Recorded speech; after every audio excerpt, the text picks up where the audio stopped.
Dylan, when you think about this project, Metaphysics Resurrected, what do you think people who join us will be challenged by? How do you make sense of what we're going into this month? The way I'm thinking of Metaphysics Resurrected, right, it's a history of the metaphysical tradition from Plato and Aristotle to the Neoplatonists, the medieval scholastics, the modern rationalists. That's a positive history of metaphysics. And then the critique of metaphysics from Kant onward that has come to dominate 19th to 20th century philosophy, the so-called death of metaphysics in both continental analytic traditions. And then finally, the third, the possibility of a renewal or resurrection of metaphysics. Metaphysics, I take to be the philosophical science of first causes, which through pure reason alone seeks to know the absolute or the unconditioned. That is to say, the first beginning of all things and the final end of all things.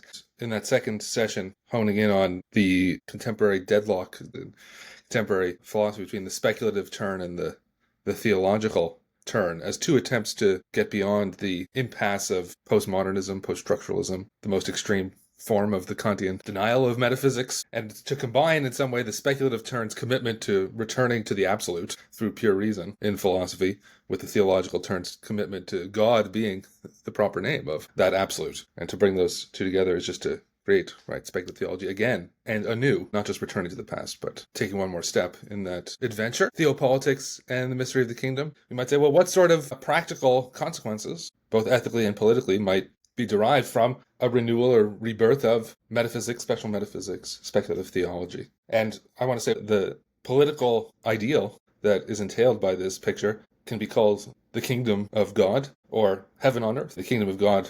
God is king, and so no human being can be king over any other. Antidote to all tyranny, authoritarianism, fascism, etc., which will try to install a human being in the place of God, or the state in the place of God. And heaven on earth, universal peace for all human beings as the highest good of all.